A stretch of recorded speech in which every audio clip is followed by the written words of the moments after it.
Charge. Are you a time okay? DJ Mbale, Gangsta manager Oiri, Baba Bule Tatso Prita Ndaiti ndawana Maria Musande nekuda kwerudo ndikamuti hande apa futi achindiona serombe ndaingoda tive purugwa nepande wakanditi ndinonhuwa gwembe bebi wakandiita rombe apo ndaishanda kumombe kana hembe ndaipfeka mapembe wakanditi ndinonhuwa gwembe bebi wakandiita rombe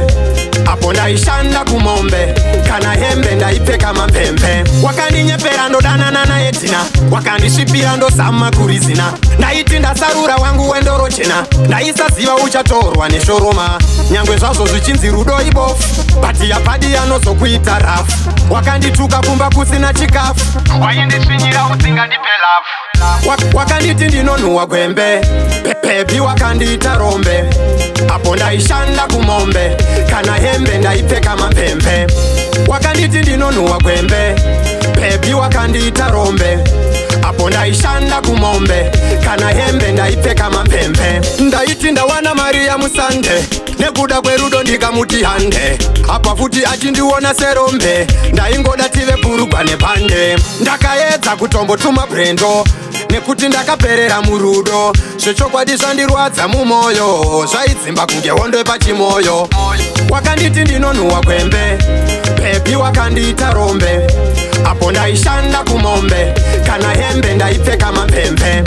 wakanditi ndinonhuwa gwembe bebi wakandiita rombe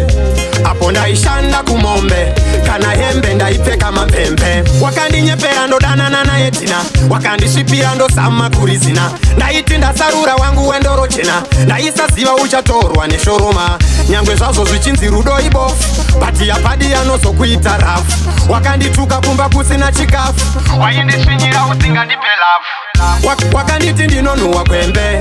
bebi wakandiita rombe apo ndaishanda kumombe kana hembe ndaipfeka mapembe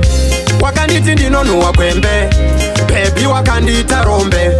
apo ndaishanda kumombe kana hembe ndaipfeka mapembe ndaiti ndawana Maria Musande nekuda kwerudo ndikamuti hande apa futi achindiona serombe ndaingoda tive purugwa nepande ndakaedza kutombotuma brendo nekuti ndakaperera murudo zvechokwadi zvandirwadza mumwoyo zvaidzimba kunge hondo pachimoyo